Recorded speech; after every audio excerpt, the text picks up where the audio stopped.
Coconut. Hi, everybody. Hey. Whoa.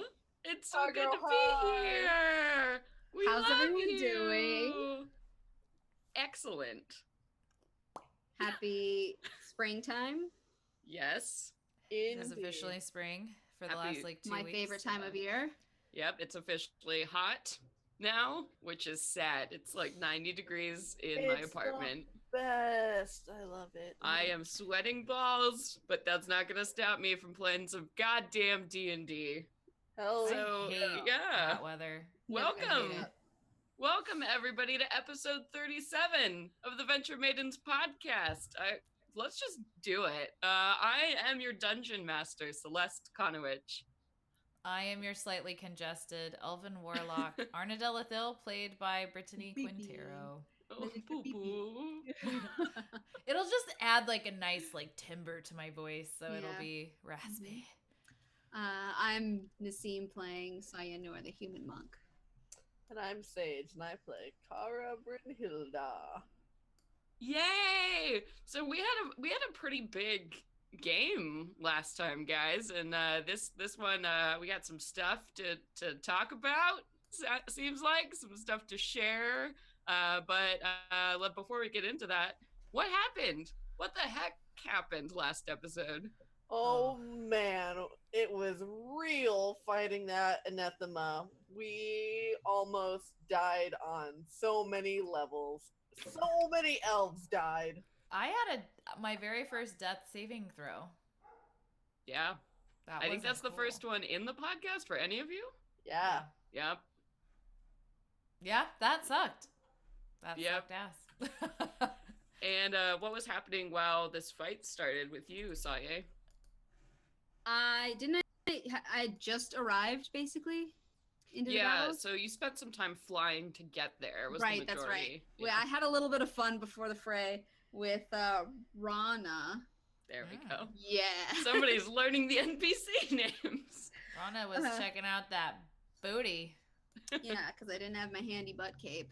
Mhm. I'm just Can you blame him? You are toned and like peak physical I would condition. check out Dadass. yeah.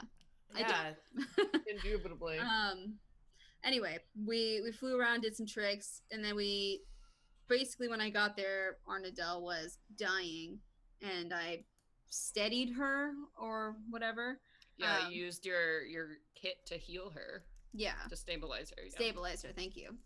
That's the medical term. Yes. Steady, easy there. Easy, Arnadell. Whoa, buddy. I just pet Wow. her hair. Hang on. Focus. And then I didn't really do much else, did I? I don't even think oh no, I hit someone. The big snake. The big snake. Yeah. I hit the snake once or twice. The Yep. snake junk. I don't think I accomplished much else. Right in the snake junk. Yeah, and despite all odds, you guys managed to bring down my horrible, horrible monster. And oh man, and yeah, once he died, or it died, they died, all of his little minions went, "Fuck it, I'm out," when they, like, as the seemingly charm was lifted from their minds, and they're like, "What are we doing here? Oh my god. Man, this I'm is so scared. good." Then Yep. like 60 or like 85% of the elves died. Mm-hmm. Oh yeah. I forgot about that. Yeah. I have 75% of the elves are dead, 65 of the brood guards were dead. Oh yeah. So some pretty heavy casualties on both sides. Yeah. And then after the fight, what had happened? Arnadell was freaking out. Yeah. Oh man. I actually don't remember. Had some words. There were some words said. There were Oh, some we bombs did. dropped. Did that happen? Yeah, Kara, because Kara's basically like this, or Arnell started like, "Oh, this is all my fault." Kara's like, "Yeah, you're fucking right, it is.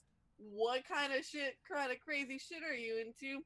We had this conversation with the Sisters of Sorrow, and I don't like what kind of shit you're mixed up in, because it's not good for you, and it's not good for us." Mm-hmm. And then Rem was also chiming in a lot there too and saying like, I understand what it is to cause pain and to cause death. I've been doing it for hundreds of years. And do you remember what the big reveal was at the end of that conversation? Yes, He's Rem is related. the Raven Queen's fucking cousin. Oh my Mhm. god. Yeah. The little kid in no rule. Yes. Shit. So, yeah, so that was kind of like the last moment I think you all were standing in that central kind of treehouse space. Thealia and Miley had run out to basically help the wounded, and the elves are kind of collecting themselves. And so, but before we start, also, I have to remind everybody, since I didn't use my point of inspiration from the bingo chat last time, I still have inspiration that I can use at any point during this game. Bullshit. She just likes wearing that crown. Nope, I still have it. I did not spend it, so this crown stays until I use my point of inspiration. So Well, you look fabulous.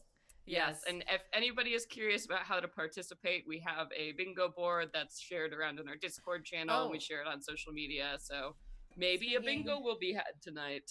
Speaking Hopefully. of bingo, Brittany is drinking a stout, just in no, case. not. I need to specify because I only like to. I don't just drink stouts. I drink imperial stouts specifically. Very Stouts are too light for me. I need that fucking imperial, and this is one of the first in our times like timeline. Old Rasputin. Just also. Wonderful. Oh yes, and yeah. Before we get into it, That thing is beautiful. Yeah, so we were approached by Die Hard Dice Company, and they sent us these amazing, awesome dice trays that are foldable, so they snap, so they can be flat to go in your bag, and then make the tray. So thank you so hard to them. Like, so go check out Die Hard Dice Company online. They also make some incredible dice. Like Nassim got a set of dice. Can you show the folks at home beautiful. how shiny? They look like jewels. Go Yeah. Go gorgeous. Yeah. So definitely go and check out their website. They've got some amazing stuff. And thank you so much again for sending us these. I'm so excited. I'm a little bougie. Let's all just I'm very bougie about things, and the quality of these is amazing. Mhm. Like these are really fucking nice. The velvet in these and like the snap and like the like vinyl back bit, Oh, like yeah. it's like really well made and very sturdy and very like just the craftsmanship is like very nice. Yes, so thank you again, and yes, check that out. And I also want to thank our Patreon donors real quick because of them now I also have myself a nice stand and background for you all to, be distracted by. So shiny. Yeah. I'm having a great time now. I feel totally in my element. Yay! All right, so I think that's everything. We can go ahead and start today's story. So today we are starting. We had left off. You all are inside again that main hub kind of tree of the Elven outpost. You can hear the sounds of chaos from outside as wounded are being dragged away, attended to. So it's just all of you left in the room with Rana and Rem right now, sort of around this table. And Rem has just dropped this bomb where she said, "The Raven Queen is my cousin." Knowledge check. Sure. I love it. Roll those new shiny dice. Ooh. What are you giving me? Religion? Religion. Yeah. 21. Okay, what are you looking for specifically? If I A flying creature just passed by. hold for motorcycle.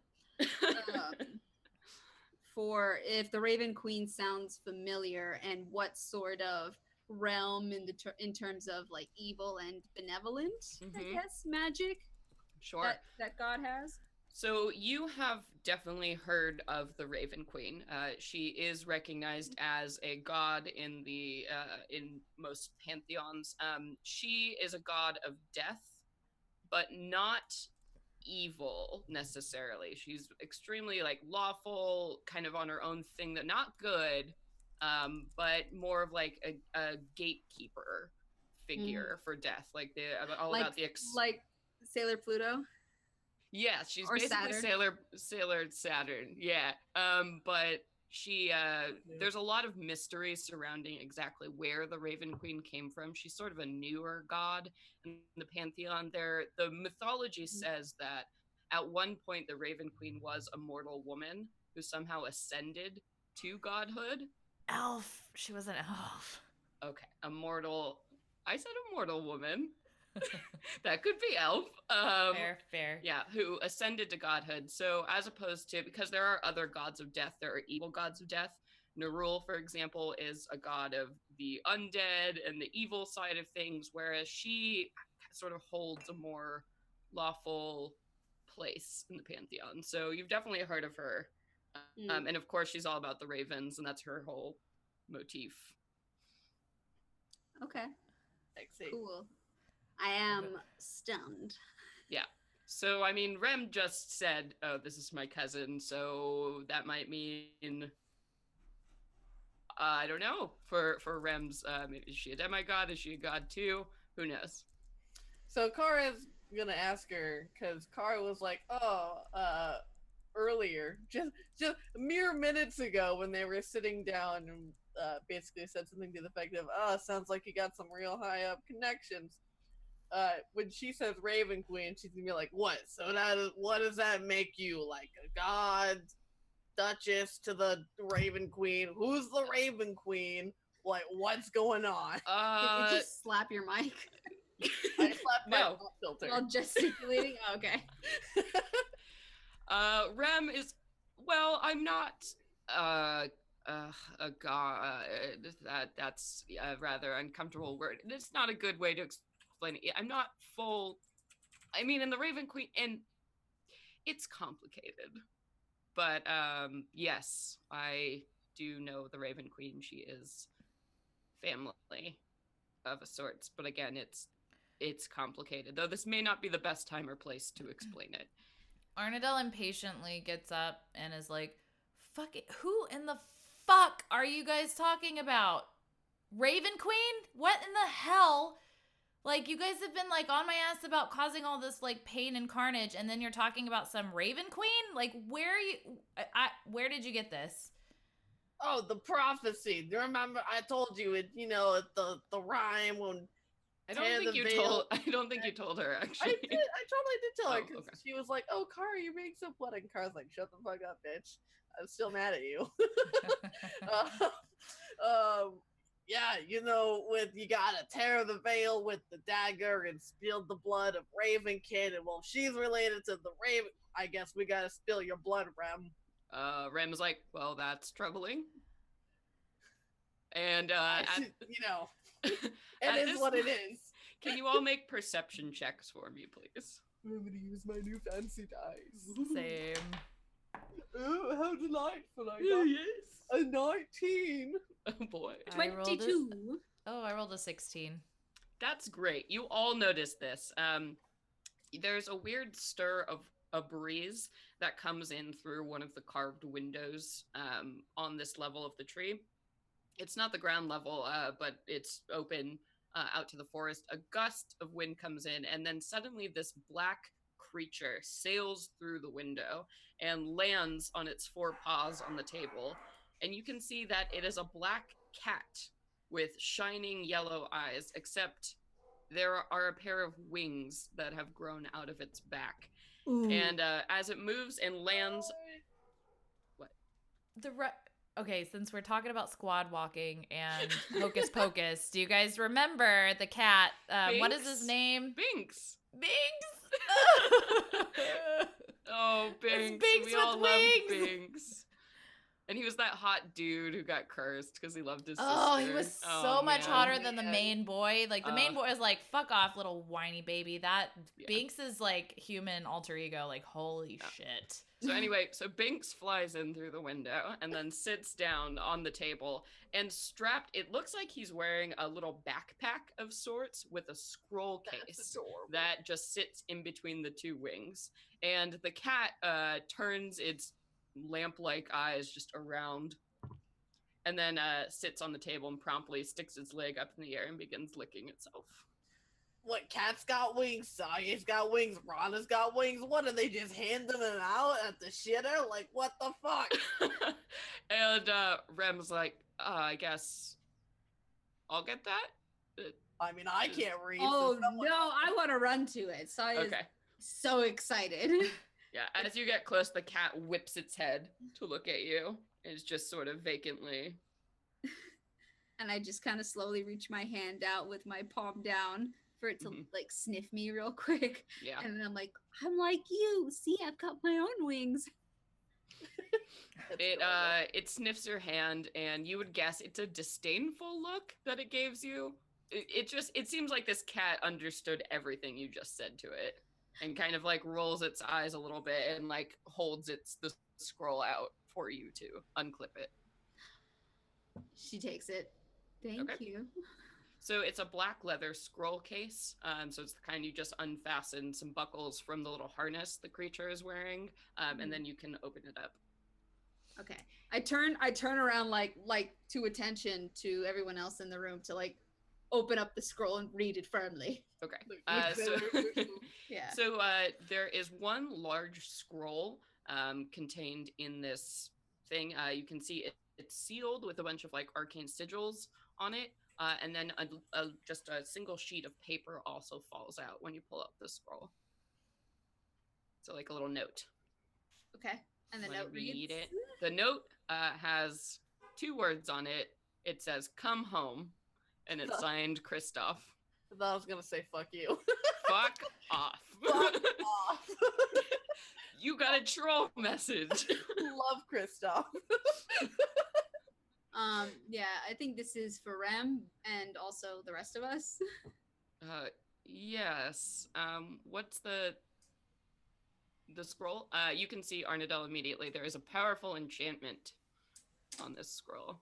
How did he know where we was? We're in the middle of fucking nowhere. Arnadel, Why did he send a ride? Arnadel just looks at Rem, and she's gonna probably recede to just being very quiet and not saying much for a while. She looks at Rem, just kind of like to acknowledge that it's like a teleportation thing. Mm-hmm. Yeah. Right. Rem, do you mind? And she tries to take the scroll. Oh, no. There you go. And so she does unfurl it, and you can see just it's covered in arcane sigils. This is a magic scroll. Yes, a scroll of teleportation. Well, this should certainly do the trick. Whoa. Last time we teleported, we ended up on a fucking island. Alright? I'm not ready to go back and kill more baboons. That is fair enough, but we also warned you that at the location you were in particular, that magic was a little... Well, who's to say it won't happen here? Well, do you see any other options? I'm quite eager to return to the keep myself. I guess. I just don't want to end up nowhere again. Yeah, and Rana chimes in, and we are all out of flying carriages, so this seems like the best opportunity. Oh, can't you guys just carry us? You got wings.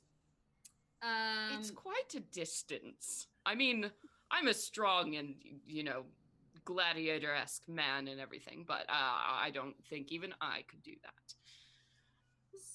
Yeah. He is being Kara facetious. chuckles under her breath. And she flexes. Saya wants to see if I ask Rem, maybe I can hang back for a little while and help these people take care of the mess that happened here. It feels wrong to just kind of leave them with our battle to clean up with. I understand, and the Sisters of Sorrow will send whatever resources we have available the moment we do have them. but I think it is imperative we return to the keep and explain exactly what is going on and figure out our next move from here. If there are a bunch of these creatures coming after Arnadel, the keep would be the safest place for her. There's nothing guaranteeing that these people will not suffer another attack if we stay here any longer. That's a good point. Yeah, I mean, I'm not. Arnadel should definitely get out of here. But I just wanted to see if they needed, a hand to take care of it. But if we're gonna help them, then okay, we can all go together. I think they did make it quite clear that they didn't want our help. Oh, okay. I'm sorry. Oh, Jesus. There's a cat freaking out on the screen. all right. I'll leave. Let's go. so much. get It's it. hilarious. All right. Well, Rana, would you do the honors? And she hands over the scroll. All right, everyone, stand in a circle, hold hands. You know. Oh, we gotta do this shit again. All right. One big happy family, and all of that. So he goes ahead and he actually links arms with Saya. He goes over to you immediately and is like, "Oh yeah, we're wing buddies." And then with the hands, he starts reading out the scroll. So he is casting the teleportation circle spell. So as the words of the spell go and go, you all begin to sense that familiar teleportation feeling, like all your neurons are on fire all over your body and everything is just sort of lifting up. And then in a flash, you're gone. And you find yourself standing in a circle, holding hands in a tower, a very familiar tower at the Elysium Keep. Kara lets out a very large sigh. It's like, oh, thank God. And immediately, two figures in the room come up. So Kristoff and Valerius are standing here as if they've been waiting for you. And Kristoff comes over. He sees Rem. It takes like a moment of confusion, and then like goes in for a hug. Welcome back. And Valerius is like, yes, you've all made it in one piece. Congratulations. I got some extra pieces. Yes. She does. We will no time for that. So when you guys left, it had when you arrived at the Elven settlement, it had been about dusk. So this whole attack had happened as the sun was setting. So right now it's about 7:38. And you have had a very long day. And everybody is now just standing back in the room. Everybody's looking at each other, not really sure what to do. And Rem and Kristoff have this very clear moment where they're looking at each other, and Rem says, well, Commander, what are your orders? And Kristoff looks at all of you and, well, it seems we have a lot of new information probably to assess, but it's been a long night for all of us. And looking again at both Kristoff and Valerius, you can tell they look terrible. They haven't slept much, overworked. Shit. Nassim, silence your cell phones! It is silence. It's connected to some fucking Bluetooth. Whoa. Fine. So bizarre. And Kristoff says, well, all of you, just take the night. We'll meet in the morning. All right. Okay. Sounds good. Yeah, and Rem and Rana, Valerius and Kristoff are clearly going to hang back and talk to each other. Yeah. I want to wrap my arm and wing around Arnadel and ask her if she needs anything, if she wants to, like... Arnadel, do you want anything? Do you want to hang out tonight? Do you need to... I don't know, I just don't know if you want to be alone. Arnadel, like, is... You know that, like, tent jaw that's, like, set, just, like, she's clenching her jaw, and she's got kind of, like, a very, like, stone-like, you know, appearance, and Yeah. she very hollowly kind of tells you, like, I'm just gonna go to sleep.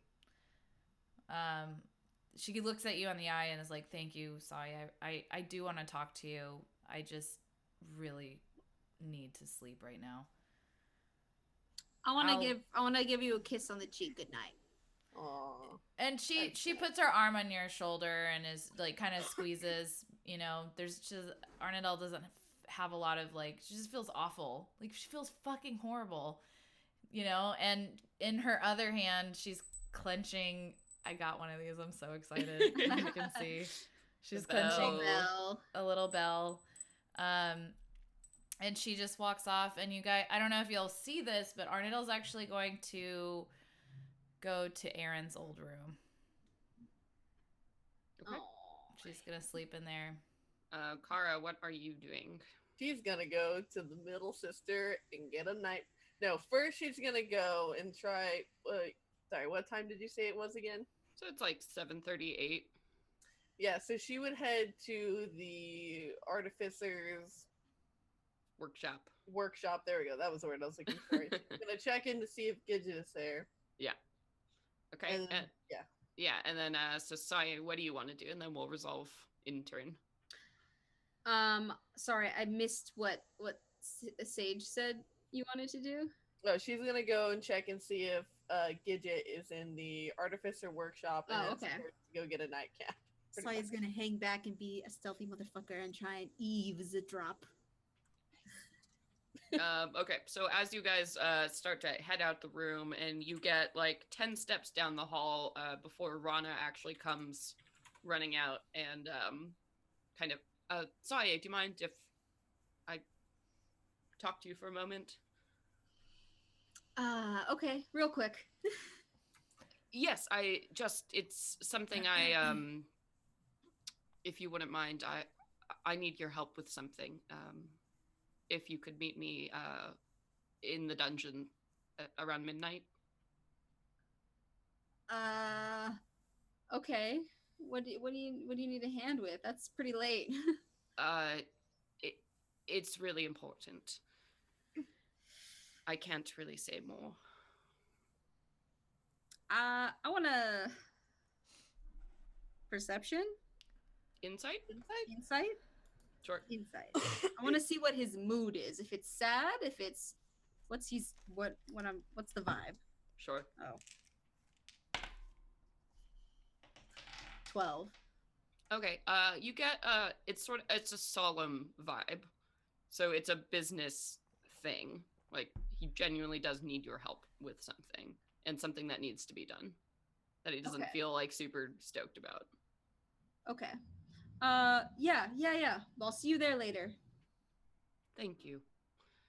And he smiles, and as he walks back into the room, he hits his wing and he goes, "Oh fuck," and like kind of moves it back.